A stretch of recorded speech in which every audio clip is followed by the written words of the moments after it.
it hasn't been the greatest lately. And ROCCAT, you know, on the upswing. Noxia coming in, very aggressive play, always prides himself in being very aggressive. One of the reasons he didn't fit with Reckless. Combine ROCCAT's good early game with now an aggressive support who can make some calls. That could actually lead into some very, very scary snowballing from ROCCAT. It'll be super interesting to track, especially because Noxia is playing against his old team. So we'll see how that one pans out as we get into the game. But we are into Champion Select, so let's see how these bans will pan out. You know, we were talking just before we went live about how we think this one's going to go. But the Rammus, Corki, and Nidalee will change some of those dynamics. Well, Nidalee we expected from ROCCAT. You don't want to give it the first pick over to Spirit. I think Gragas is going to be super contested for both junglers. I wouldn't even be surprised to see Gragas' first pick in this specific matchup. But the thing ROCCAT needs to aim for is deny what they lost to last time and the way Fnatic wins games at the moment. Late game, protect Reckless, get him on a scaling carry. So you ban the Lulu, even ban the last component of the Giacomo if you want to. And we talked about this Gragas here. The reason Fnatic are banning Gragas is because they actually said we don't want to first pick it, but we know you will take it in the first rotation. And the last two games ROCCAT has played Gragas, they've been winning them. Yep. So far 2-0 for Airwax. He's been good on this champion, so that's why Fnatic banned it. So let's just straight up take it off the board. I'm wondering if we see a Gangplank ban as the last one here, and we'll see how they'll actually choose to pick that one I think you leave Gangplank open. And then let it go over to ROCCAT for first rotation? You tell Fnatic, you can first pick this one and put it in mid lane. We know where it's going. Again, this is what we talked about yesterday.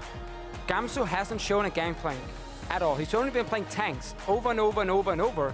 So by leaving it open, I think ROCCAT actually has a very good idea here of how Fnatic likes to pick and ban and say, you're not going to first pick it because it goes straight to mid lane. We can now take it if you want to, or we can even still let it go further through because we're not that afraid of FebiVan playing the Gangplank. And there's still power picks available. Like Alistar is still open if they want that for support. Lucian is fine now. They've already picked up the Kalista on Fnatic, so they don't even need to priority pick the AD carry now. It's a very good first pick from Fnatic though, because the Northwest if they lock this in.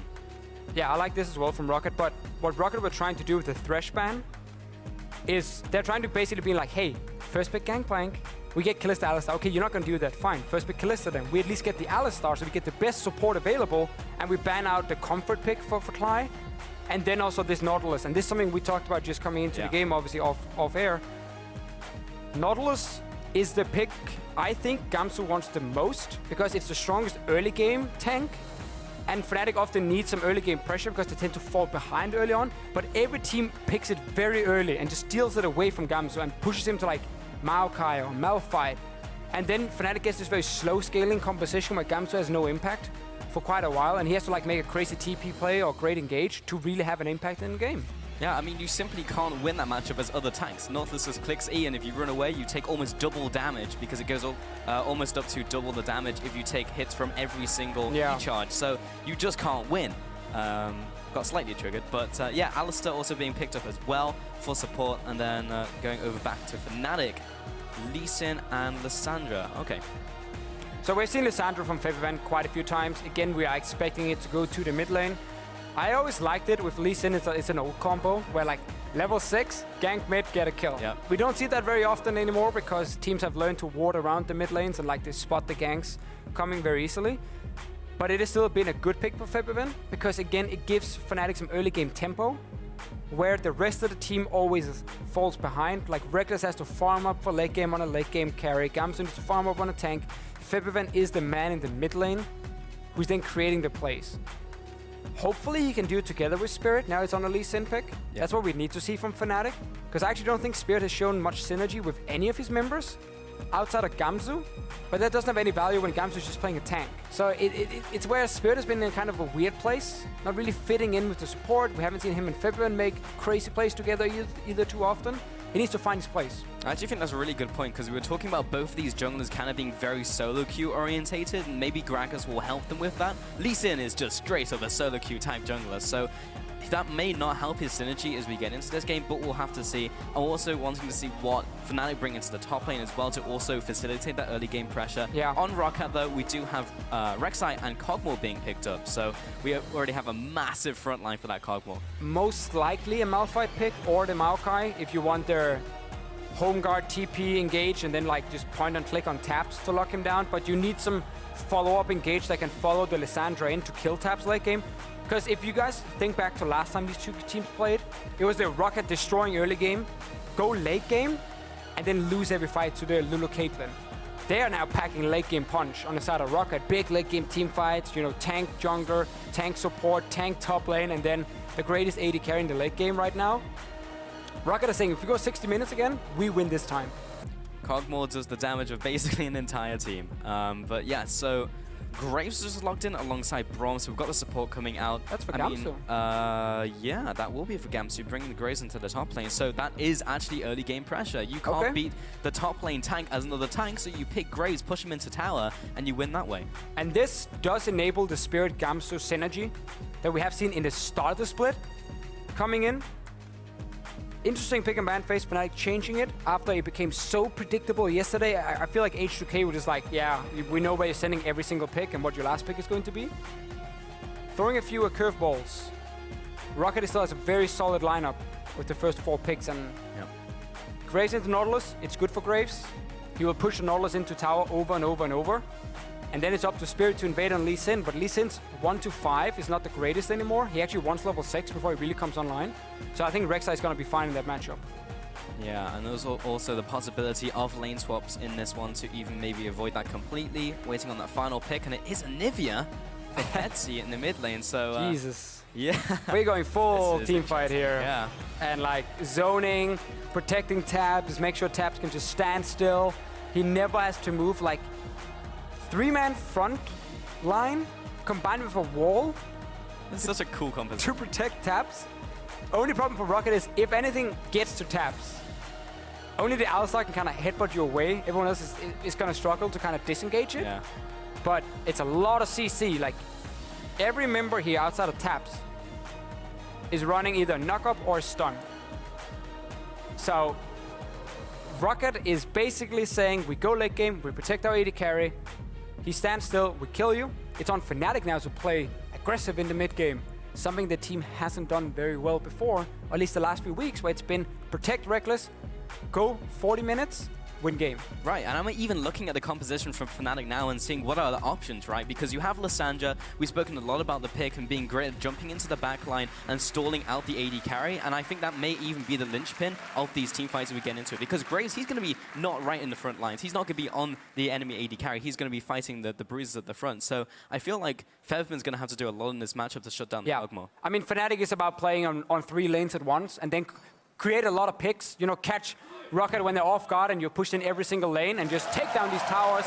That's how you want to win the game.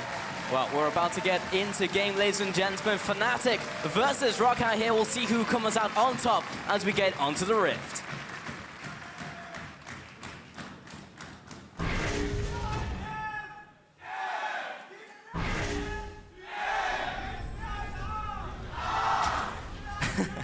Lots of crowd chants coming out here in the studio, getting behind the teams.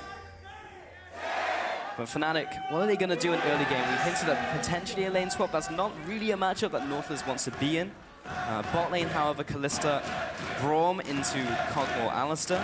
The tricky thing is also lane swapping on Graves is actually not that effective because he's super fast at killing tower. He's way faster than Nautilus when it comes to killing tower because he can stand at short range with the shotgun, get every hit on the tower.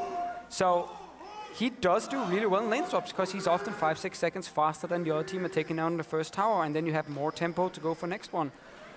So I think standard lanes for ROCCAT might happen here, also just like to try and actually slow down the game a little bit. Lane swaps tend to speed them up in the sense that it opens up the map a lot. And you're also playing against double teleport. Remember what G2 did earlier today, where we saw Perks just be like, oh, you guys are pushing a side lane with no tower, instant TP down and kill you. ROCCAT though, I mean, they can basically decide, do we want to just play it safe, take standard, or take lane swap, push on these towers, don't have the Gamsu pushing in lane. It's what they're choosing. I think they definitely could have gone standard lanes as well, if needed. It's mainly the Freddy into Graves or Freddy into Gamsu matchup. I mean, I definitely feel like this is a game that's going to go on for a while as well. And I kind of wonder who that's going to benefit, because Fnatic have gotten a lot of their victories from going late game, getting really good team fights and coordinating in that way. Kind of the same for ROCCAT in some ways. I just saw Noxac actually push away Gamsu from the top side of the map there. Look at Keystones. I think everything's kind of... Yeah, very standard. Kind of standard here. Further battle to Graves, of course, in the top lane. No real surprise. Windspeaker's Blessing for the Alistar. Exactly. Bond of Stone for Braum. and then Thunderlords in the mid lane. Yeah, like that's one of the changes, I guess, in terms of what people had at the start of the split for top lane Graves or even jungle Graves. People were going for the Thunderlords for the instant burst, but then people realized you can stack up further extremely quickly with Q, so... I want to highlight what ROCCAT is doing here in this swap. You guys saw even Noxiac use Q on the wave, and Taps were constantly spamming, and Freddy only did one camp, and then he helped with the red buff, and then he walked over to join the team. So because they know Graves is faster at pushing, the way to make up, you know, for lost time is by instant rushing in with your top lane as well, and just have him join very quickly, and take down the tower equally as fast as Fnatic are doing. So they don't want to risk Fnatic getting super far ahead in the swap. Second wave is, or third wave is coming in anyway, so it's well timed with the minions. Now you are dead even in time, and you just want these minions to die. So I like that little adaptation for ROCCAT. We still see teams take their time, you know, do like 4 camps with your jungle top laner, then you go up to you slow push in the wave, but then against the Graves you would have fallen behind in how fast you could take down tower. So very good bounce as well for Freddy. Yeah, actually another wave here for Fnatic, so they're going to be slightly behind, but I don't think it's really going to matter too much, as we already have the recalls in from ROCCAT as they head into the bottom lane. Jungles are just swapping up their camps right now, so not too much to mention there. Of course, the mid lane, not really much happens, and that's basically a farming matchup anyway until forever. It's going to be so much about Fibben making plays with teleport, jumping into the side lane later. We talked about the way Fnatic wants to play that composition.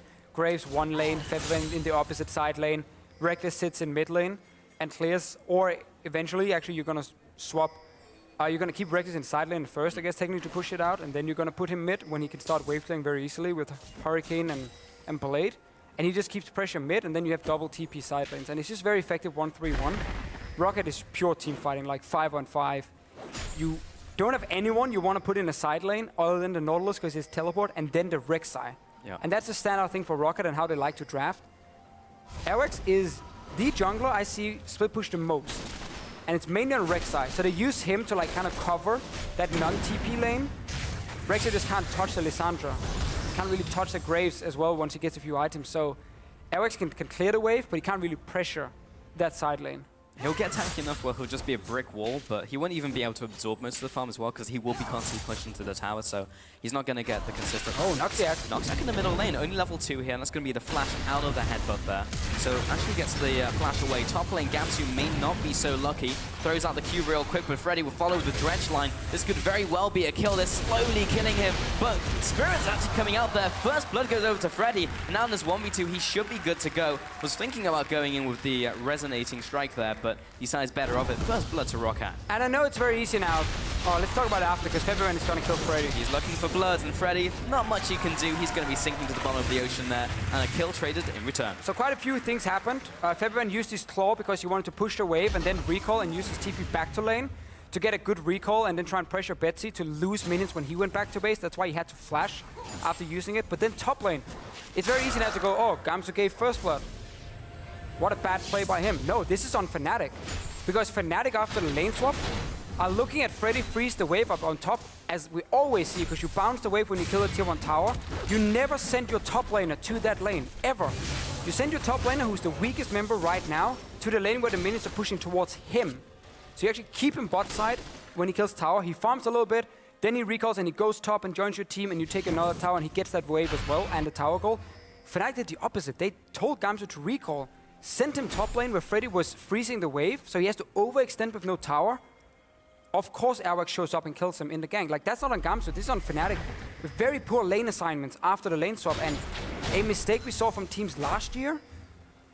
Not an acceptable mistake anymore, because you know the gank is going to happen. You know he's going to die because he's overextended trying to push out the wave. The knock-on effect of that now is that Gamsu is in that one-on-one still. Freddy's going to hit 6 before him, even have more gank pressure in that lane, and Airwalks will be hitting 6 at around the same time because he's basically just been farming the jungle. So they can just put more and more pressure on him, and there's no way they can really clear out those tunnels, so he's always going to have pressure within that side of the map. Airwalks is even there right now. Because Airwalks wants to secure Freddy, and wants to make sure Freddy can push out the wave, so there's no freeze happening for Gamsu. They're basically saying, Gamsu, you're not going to get anything here.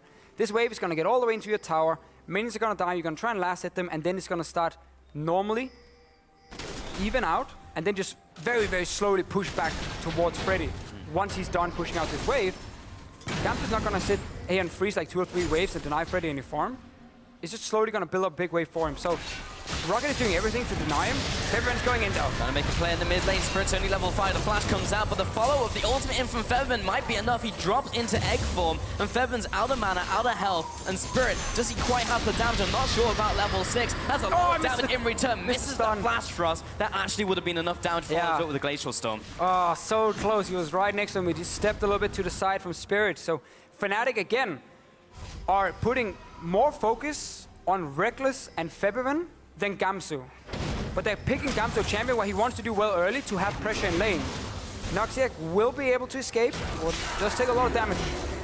Yeah, a lot of damage. You saw them walking past him. I'm not entirely sure if Fnatic would have even checked the bush, but he would play it safe, because if they did, then he would have been dead for sure, being only level 3 against a just turning level 6 Reckless and a level 4 Clyde. But Noxiac is good. So I'm struggling, trying to get in range for the headbutt onto that minion. The eternal struggle of Alistar. And look for Airwax now to stay around his top side again, because Gamsu now has a wave that's close to his tower. Airwax might even try and be sneaky and get it all the way pushed in. But Gamsu with their Graves, unless you stand right next to the minion to last hit it, you will hit other minions. And that means it is gonna build up a big wave. Gamsu will catch up in farm, but then once that big wave gets to Freddy, he will obviously then get ahead in farm again, because it's gonna be a lot of minions now building up here, coming towards Freddy on his side. And then you can gank Gamsu again, because he's gonna overextend one more time, pushing it out. We mentioned in Champion Select or just before about potential synergy between Spirit and Gamsu that we haven't really seen since week 1. Gonna hold our thought as Airwax may be caught out here as we can drag in Clyde with the Fate's Call from out there for a bit of CC, trying to get that concussive blows down. The great disengage in from Noxiac and Betsy roaming from the mid lane. Spirit goes extremely deep as the flash comes out from Noxiac. He was hoping maybe they had some CC to layer on top of Spirit as he went into that tower, but Betsy had just used his flash thrust and he was out of mana. Noxiac definitely didn't expect Spirit to follow. He could actually have queued him instantly. I think he had it ready, just checking over my screen. Yeah, he had it ready. Pulverize? Yeah, with Spirit on the tower, just knock him up instantly. But I don't think he expected Spirit to follow him all the way. No one expected Lee Sin to jump into the tower at 9 minutes. Instead though, Fnatic, because they have put all their focus on the bottom side of the map, so again, sacrificing your top laner, it does give you Dragon, so you get some reward from it. But it means this Graves pick will just lack a lot of impact. Like, you pick him to bully that lane, to push it into tower, to have early pressure. And that gets denied for him, and he's now basically always just gonna sit and catch waves. As long as Fnatic can get killed on the bottom side, it can pay off. So far, it's been a Dragon. And that was the scary thing, honestly. After that, 1, the first blood onto Gamsu, and 2, like, that's what we were expecting. Spirit to have that synergy with Gamsu, constantly pushing the wave. If anyone tries to contest him, Spirit's there to counter gang, and they win the 2v2, because they should. They have more damage, they should be able to outplay them, but that's just not what happened. Cogmore, one of the best AD carries at clearing out wards with his W. Way better than Great Jhin. skill to have. Yeah. Jhin is just the most depressing one, because you get to 1 hit left in it, and it's just like, well, gotta reload. And you waste your crit on a stupid ward. Should be able to crit wards, by the way. Still like double damage with it? Yeah, that would be sick. That would be. Either way, Gamsu's going to be pushing up the top lane. Freddy, he's optimizing the way he's getting back to lane with the dredge line, sick mechanics. Save like almost no time, but it's fine. Gang in mid. He's speed running top lane and looking for another gang on the mid lane, and Betsy does not have his passive, and he's just going to go straight down with the Ring of Frost coming out from Febiven. Hey, that's what you said in Champ Select, man. You come mid lane with both your ultimates, and the mid lane's probably dead. Hey, it's an old play, and it still works, apparently, because ROCCAT right now, and funny enough, I said the reason it didn't work anymore is because teams have learned to ward around mid lane. ROCCAT, this is strange, because they normally love to play around Betsy. Secure Betsy with pink wards, you know, make sure he can farm. They've kind of left him out to dry in this one, at least on the top side of the map. So second gank from Spirit now onto Betsy. Second one gave the kill, first one did not, but at least forced the summoner that was gone for this one. ROCCAT needs to respect that around mid lane with the ward. Well, Airwax needs to respect Clyde being thrown at him. He'll jump over the wall with a pre-set up tunnel, and he is good to go. And that mid lane will be pushed in here. Fnatic just trying to make a rotational play happen. And we're going to see that smooth gank into mid lane. Yeah, absolutely zero vision on top side. So even though Betsy does connect a stun, Febiven has already queued up his ulti, and it's enough to just kill Anivia, nothing she can do. And this is ROCCAT as a team kind of leaving Betsy on an island, but also, yeah, even like, almost doesn't matter where Betsy was hovering in the lane, because he was towards the bottom side. Yeah. The range of the claw into ulti is just so long for Febiven. I think he could even have flash if needed. I mean, yeah, the problem is when you're in that situation against the Lissandra and Lee, you get hit by 1 CC and you are dead. You are literally locked out from controlling your character until you land again, which is when you were dead. Yeah, just an extremely strong composition. Once again, though, Fnatic focus around mid lane. It's definitely a change in the game plan for the team, and it's a change I think a lot of fans have looked for, because Febiven is one of these players we know can be the standout carry. I mean, Febiven is still regarded as the best mid lane in Europe. He gets the Lissandra pick where you can actually be a bully after level 6 especially. So I like to see Fnatic adapt a little bit, change it up and say it didn't work what we did the last few weeks. It was very up and down. Get more early game pressure, early game focus or mid game focus composition, Kalista, Graves, Lissandra. And be aggressive in the way you're ganking. Play more with your team if you're Spirit than just farm. I like the ganking Spirit a lot more. I like these Graggers yesterday. Definitely seems like he's going further and further away from the LPL Spirit, with just like I have to solo carry every game, and more like I need to now help my team.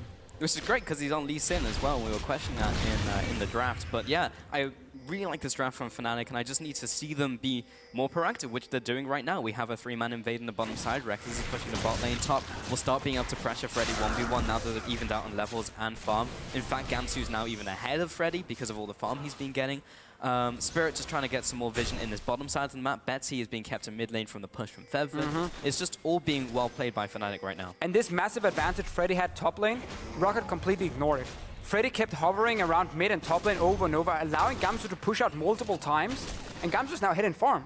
So even if ROCCAT had that great advantage and Fnatic made that big mistake in the swap, ROCCAT has done absolutely nothing with it, and Fnatic has been rewarded for playing around mid lane and also having a strong 2v2 bot lane with the Kalista constantly pushing. Look at the river around the dragon.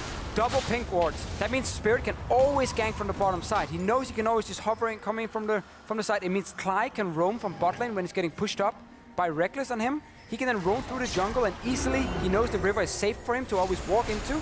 If he needs to escape, if he needs to gank that way, it's very easy for Fnatic to move around and always punish Betsy for being on a slow scaling mid laner who wants to get Rod of Ages, stack it up. Not the kind of champions Betsy's been doing well on. He's been doing a lot better when he could actually win lane. And so changes from both teams. ROCCAT basically saying we want to go full late game because we lost last time through a late game come from Fnatic, and so far haven't shown that they understand how to play defensive. Because ROCCAT has always been playing aggressive in the early game, in every other game. The problem with these type of compositions, though, is they can always find a place in the game to stall. Like, if Fnatic stop being able to push one tower and it stalls for 5 minutes, that's another 5 minutes until ROCCAT hit their power spike. I often do feel, though, if that is the situation, it's actually on the offensive team to make the correct play. Because often, if another team is able, in this matter, to just sit and wave clear for days, you're doing something wrong. Because we never see wave clear in 3 lanes. So whichever lane doesn't have the wave clear, you start playing around that lane a lot more. You push in that lane and you create a dive maybe on that lane. Or you push in the lane, then roam to the enemy jungle and you dive the Nivea who's trying to wave clear mid. You start playing around Baron. You play around Dragon a lot more. Like, Fnatic has taken early Dragon. This is now second Dragon, 15 minutes in. So Fnatic is doing the exact thing we just talked about. Instead of accepting, oh, ROCCAT might be able to delay the game for like 30 minutes, well, we take early Dragons now. So you have to respect the Dragon 5 that's gonna happen, stopping you from just wave playing for days.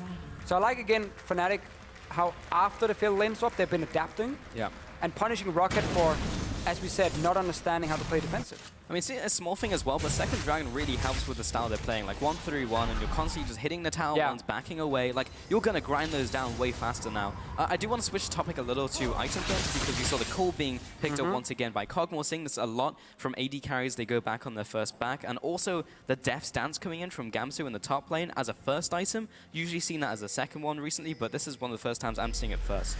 We've seen, so Adam did the same, Death Dance, as his first item coming in, and just like 75 raw AD is obviously very high, and then the extra sustain you get from it is very good, because again it's just purely on physical damage for you. You don't get any armor penetration, that's the downside of it, but it's still a very strong first item, gives you great wave clear on the Graves as well, with the flat AD you get from it.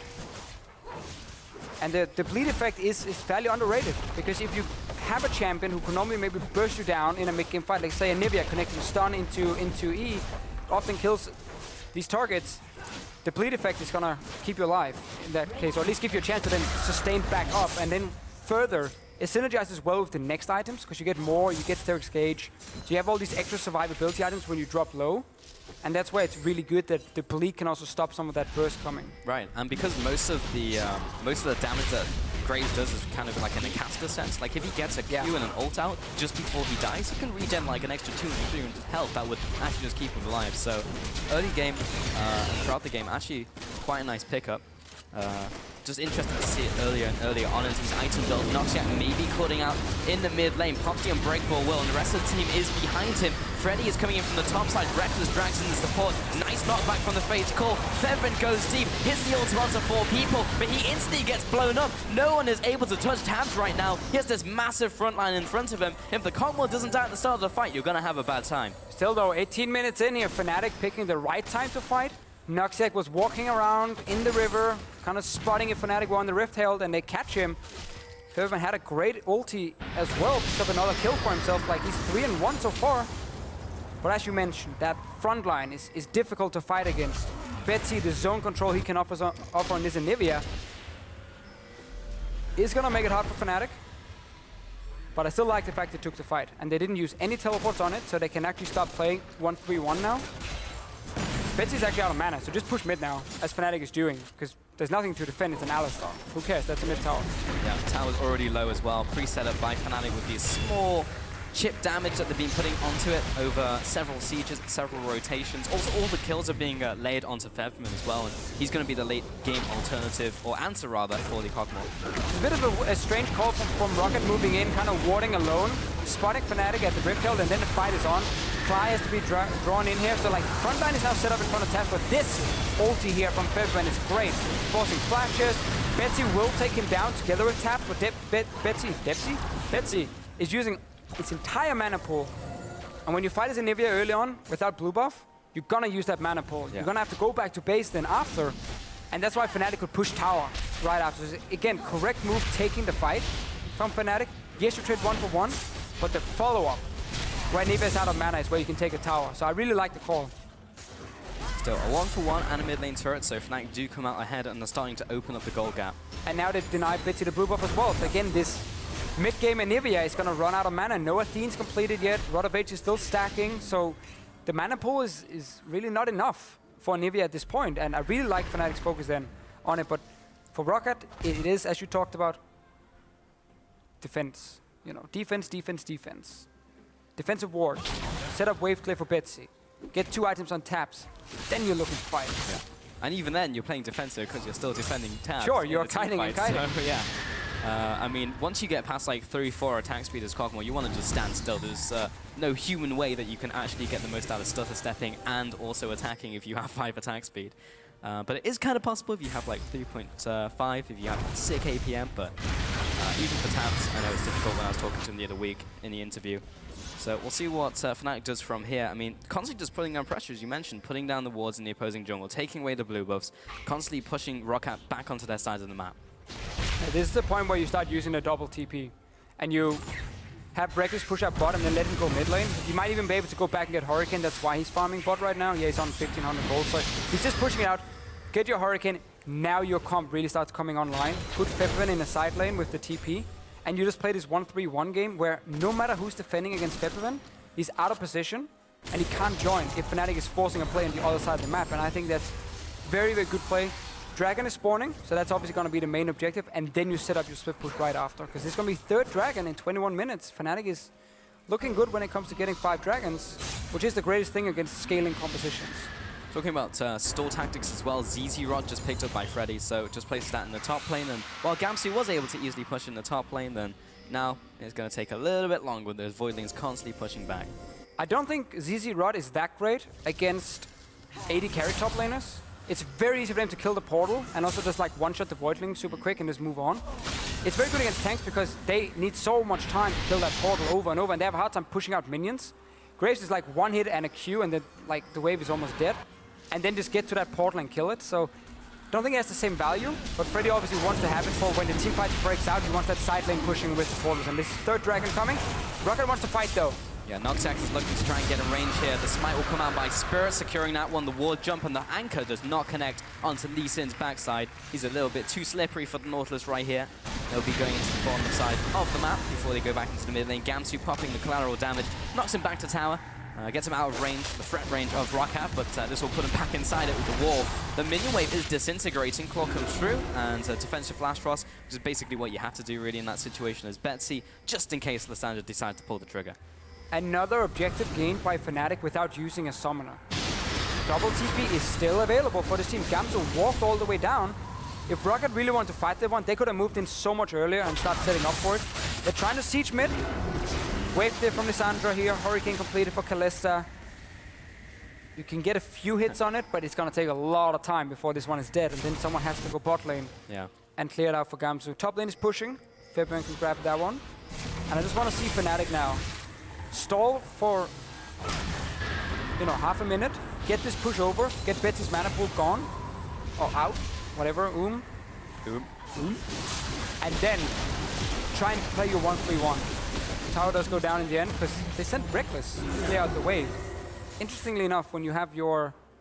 you can't defend it anyway with 3. Yeah. Even though, you keep Lysandra for a wave clear, but she can't do anything here against the Nivea wall.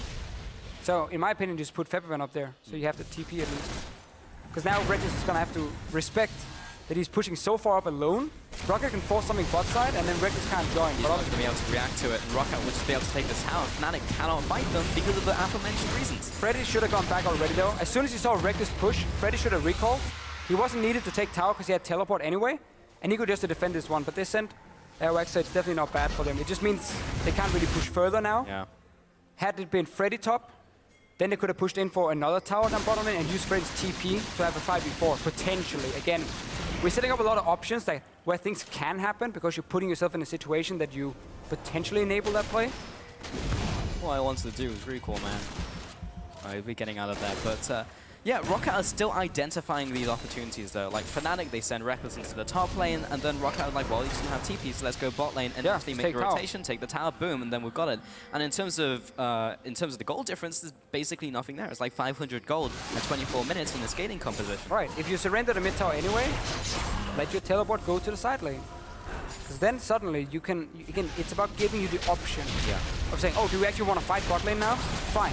Go down with our AD carry, go down with the rest of the team, and then use TP from Lysandra, and we fight if they keep pushing, the option of it. But Betsy's getting destroyed. It could be pretty good here. Here comes the egg, and there's actually no spears coming out because the round was already used, but Spirit already has enough damage, especially when Fev in the rise, and that's a kill onto Betsy. This will be the mid lane turret being punched in. Tabs is sat in the top lane. He'll have to go for a swift recall. Fnatic might be able to take this inner. Another situation, though, where Fnatic are moving into the jungle, into the blue side jungle of ROCCAT, and then Betsy has a very hard time positioning in lane because he doesn't know where they're coming from, and suddenly 2 or 3, 4 guys show up and they kill him again. Now the wave clear is gone, another tower, so Fnatic been getting a lot of objectives by making very simple but smart decisions. Simple, smart, crisp, and well executed. I think that's the main thing coming out here because it's very reminiscent of like H2K when they're on form, when they roam from lane to lane, warding up the enemy jungle in between lanes, taking a tower, chipping away at it, getting a pick, going to mid lane, chipping away at that tower, going back, picking up both towers in quick succession, and lining up the dominoes, right? And this is what we're seeing from Fnatic that we just haven't really seen as crisp in the last couple of weeks. And if you look at ROCCAT's blue side jungle, around where Taps is and where the blue buff was before, there's one ward placed. Even though you lost your bot lane tower like such a long time ago, and that blue buff has been a very hot objective, there's one ward in there. So it was very easy for Fnatic to take that route to actually go and jump onto Betsy, and then also a few guys coming up from mid lane. It hurts ROCCAT so much whenever the main wave clear gets killed, and it's happened a few times.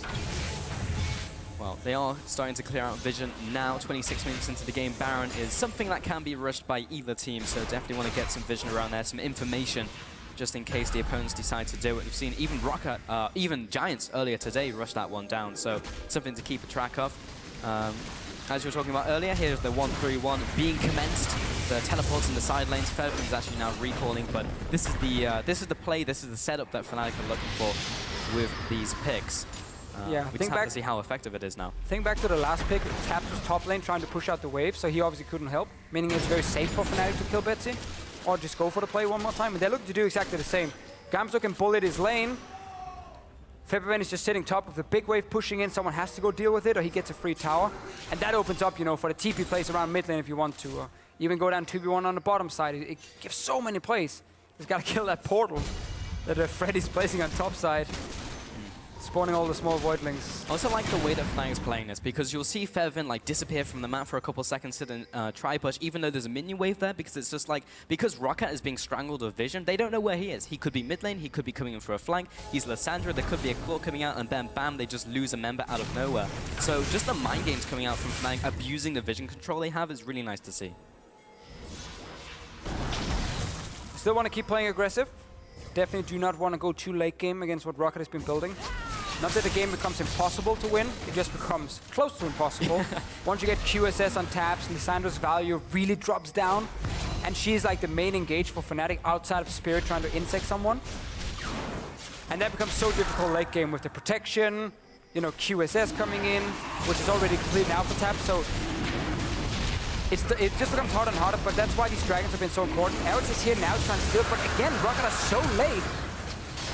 And they're trying to go for play. Flash, dredge line, but already behind Clyde's big shield. Spirit should be surviving. He'll have to flash away. There's the kick. Doesn't quite bowling ball the Rek'Sai into the Nautilus and the Alistair. They're still on retreat. Clyde is with his team, and they're just going to get out of here. So that was a dragon in exchange for Spirit's flash and ultimate, which is not the biggest deal. And Fervent's just in the mid lane, chilling, taking out a mini wave. He's fine.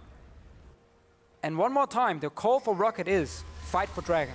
Stop them from taking another easy dragon. And just like the last one, they come in super late and end up just getting disengaged on Alex. Oh, Alex. Maybe caught out and he's good to go, but risky play. Just to put it in perspective, we're 28 minutes now, dawning on the 29-minute mark. 4 dragons for Fnatic. They've been taking it from very early on in the game and on the dot. Every single that dragon spawns, and in 6 minutes from now and just under, we could actually have Aspect. It is important. It was clearly the decision for Fnatic, saying we sacrifice our top lane in the early game by keeping Kalista on bottom side so she can take early dragon with Rind. And we use that to go 5 dragons. So I'm sure if you talk to Fnatic after the game, they came in and saying like we identified one of the optimal ways to win this game was to get early dragons and then start snowballing with the dragons because we knew we had stronger mid game. And it's been paying off. Also because Gamsu caught up in farm so quickly with Freddy, even though he was so far down. It's actually really nice because ROCCAT with the composition, they're putting Fnatic on a timer, and then Fnatic put ROCCAT on a timer with dragons. So now this blue is spawning. Another blue 1d9 from Betsy. Has he actually gotten the blue this game? I feel like maybe one, maybe the first donate, but since then I just feel like I just watch Gamsu. He's just in the jungle taking away the blue buffs. Over and over, Fnatic was invading in. Did a good job fighting around the Anivia when she was out of mana or pushing in her lanes. Always the annoying thing, is you gotta use that mana to clear out the waves. Fnatic is gonna push up mid, get Baron control. At this point, you're 30 minutes in. You have Kalista. Baron is very easy to take down for you. You just gotta get that deep vision behind the Baron pit first, and that's what Fnatic is setting up now. And then if you force an Anivia comp and like a comp where taps is on a low mobility AD carry to face check towards you, oh, then getting the flanks are so easy for Lee Sin and Lissandra. Problem is still that QSS. Fevin has to go in and ult himself just to kind of zone and buy time and make it hard for taps to find a target. And then try and single him out after. Or buy enough time for Reckless to take down a tank, but that's difficult against Alistair, Rek'Sai, and Nautilus. Like this late game for ROCCAT is so good, and they're only 2,000 gold behind. With this tower down, only 1,000 gold, a little bit more, 1,500 gold. Fevin is also going to trade top, so actually that evens the tower trade.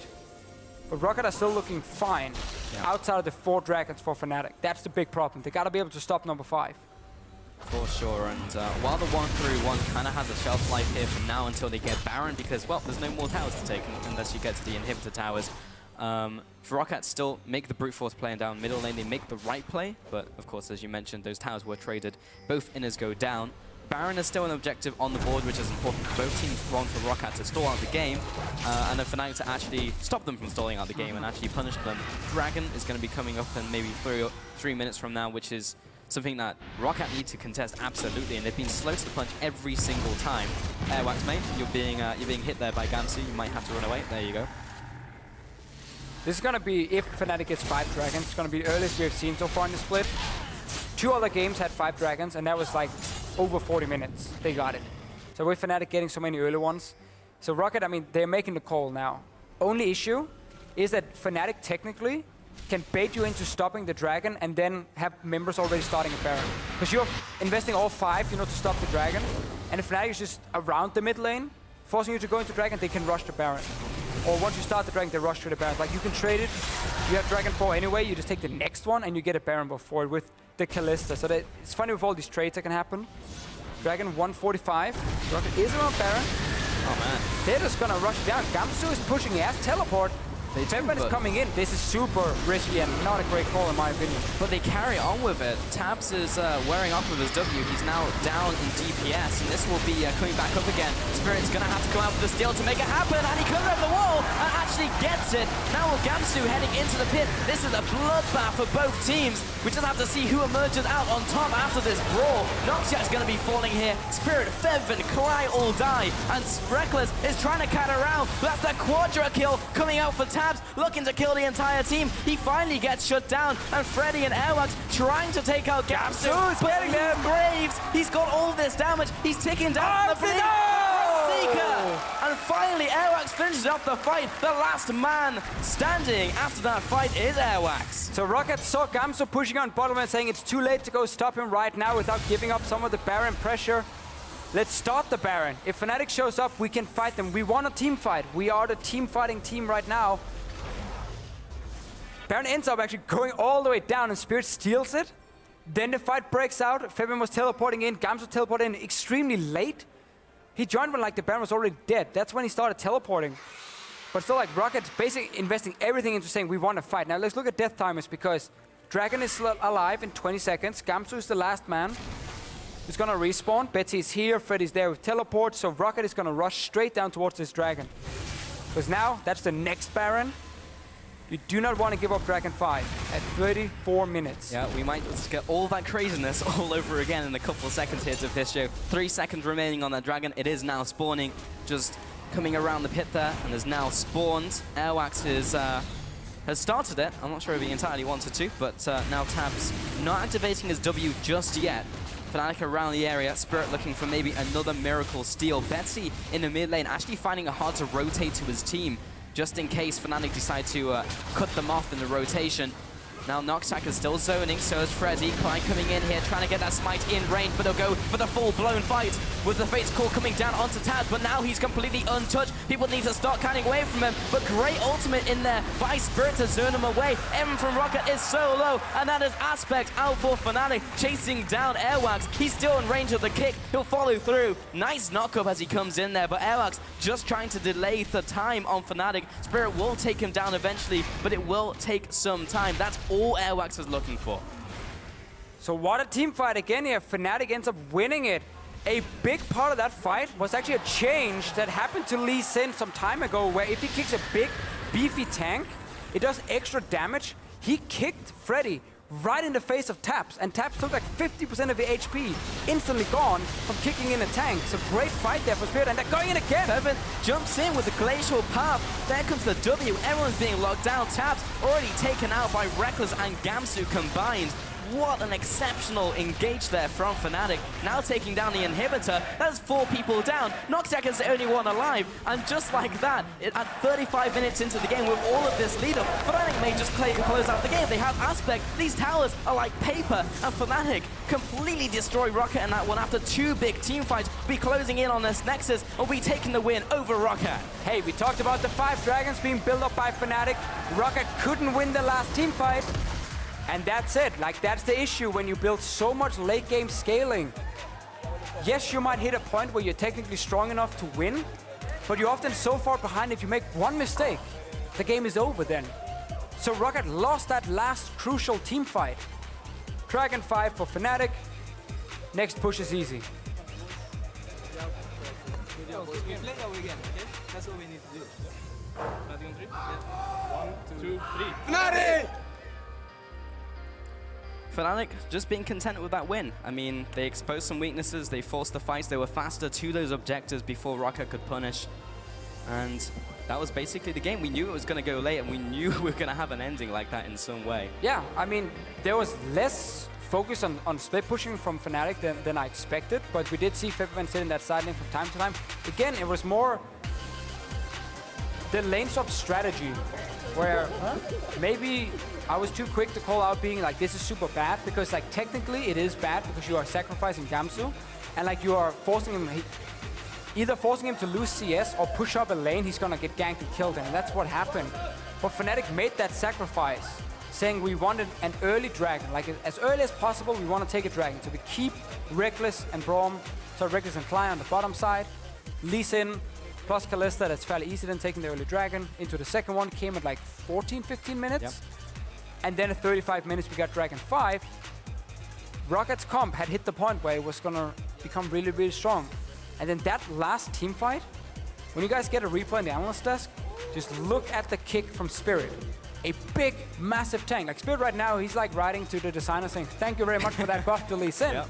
We don't see it very often. Yeah, we don't see it very often in action, but when you then smack a tank into a squishy, it's like 50, 60% HP just gone from Tabs, and he was out of the fight. I mean, Tabs is one of the easiest ones to do it on, specifically Cogmore, because you have to stand still as an AD carry. You're not like a Kalista, you're not kiting around. So you just line up the shot, take it, and then there's the bowling ball. And it was so much damage, and absolutely it did lock down that final fight. Because in the 1v4, Baron, like Tabs literally quadred them. He just sat in the pit and just killed everyone because he had the front line there. So yeah, I mean, well played by Fnatic. Of course, what you were saying at the start, like it could have been more clean. You know, he could have not died, that being Gamsu in the top lane. But at the same time, if ROCCAT take the bait and then the rest of your map win and you just close it out like that, well, maybe that was the right play. So it's a somewhat strange game in a way to watch, because both teams did something we didn't expect from them. Again, Fnatic going a lot more mid-game focused compared to the let's try and build comps around Reckless, also because teams are banning out Lulu and so on. But ROCCAT going full late game.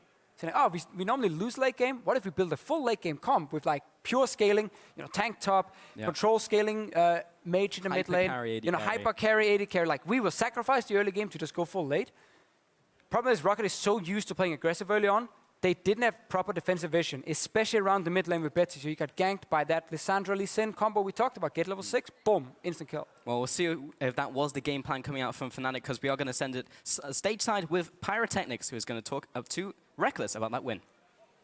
Thank you very much, Pulse. I am joined by Reckless, the AD carry from Fnatic. Congratulations on your victory today. You guys are creeping closer to the playoffs, but there has definitely been some inconsistency. For a team who has kind of had a lot of ups and downs in the recent times, and you've talked about looking to the future, where do you think Fnatic is at right now as a team?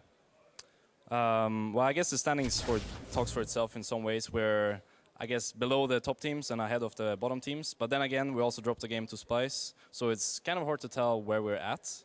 But at the same time, I feel like we're improving on a weekly basis. Therefore, I'm not sure what state we're going to be in for playoffs, but I think we'll be as ready as we can possibly be. And I'm pretty excited to see what also IEM can bring for us as a team, and perhaps tighten us as a group and make us more cohesive, perhaps, as a unit. Absolutely. This isn't even your final form. I'm excited to see how you do that tournament next week and going forward towards those playoffs. So I want to ask a little bit about Daylor, since he is your coach. He's the most decorated coach we have here in Europe. What, in your opinion, we've heard from a lot of people singing his praises, what, in your opinion, is the biggest thing, what makes Daylor such an impactful coach on your team?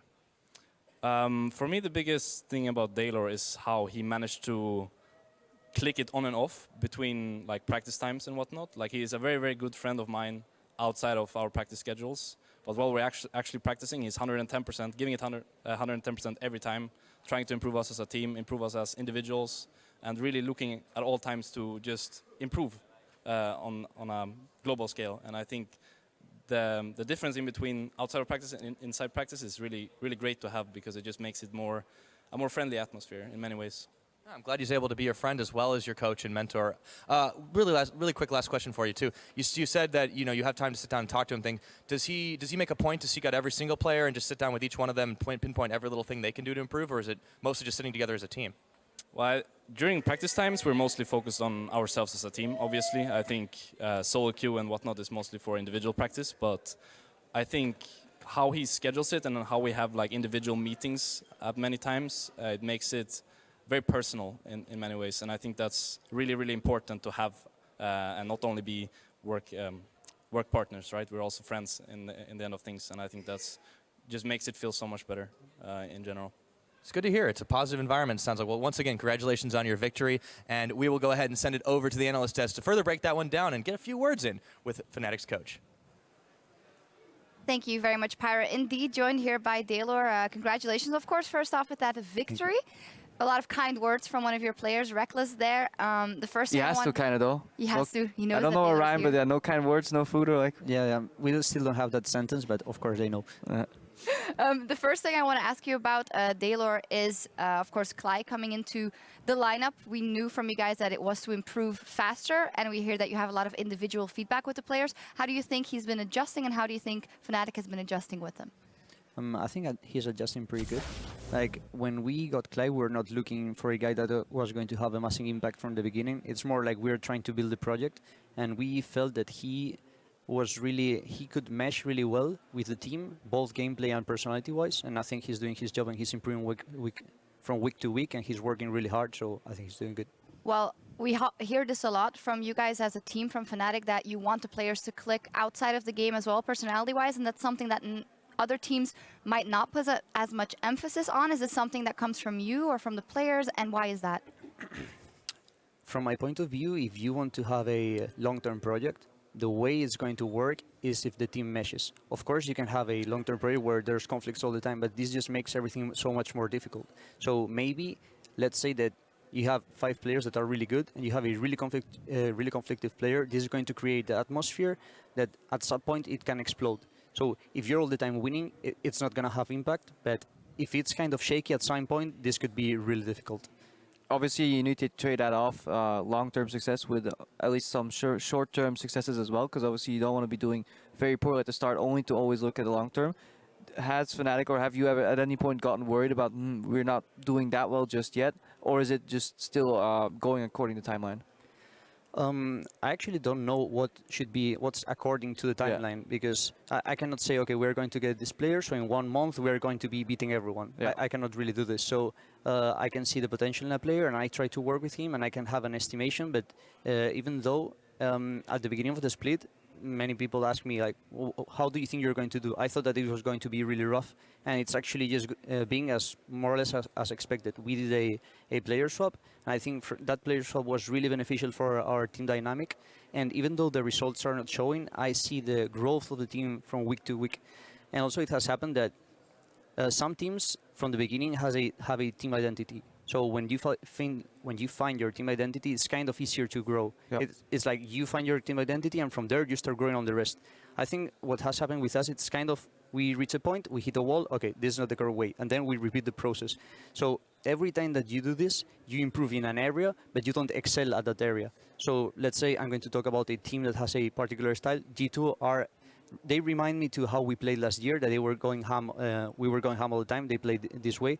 So because they have an identity, they can start from that point. But at the same time, this is kind of double-edged, because you have your identity, you're really strong from the beginning, but then because you're so one-dimensional this way, it's so much more difficult to evolve. And then the coaching staff comes in, and then you start growing. So in our case, because we've been trying something, hit the wall, go back to the starting point, trying something. So we're learning a lot of stuff, but we're not mastering yet.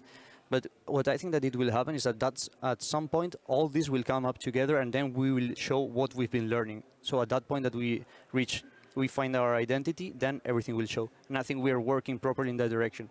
How long it will take, I'm not completely sure, but I think we're in the good pace, and I think for playoff we will be ready. Cool. Oh, I thought you had a... Yeah, I just wanted to follow up on that. Looking towards the race for playoffs, we obviously have Katowice coming up. Some teams have a break or they will scream. You guys are obviously playing that tournament. What's the goal? Is the goal to do well at Katowice, or is this just another step in that building phase towards playoffs? Of course, the goal is always it's part of the goals to do good, but from my point of view, we're still a team that is growing, is building, and for example, I think that this is going to be a really good experience for, let's say, Clyde, that he's a new player. Also, it's going to help us continue improving.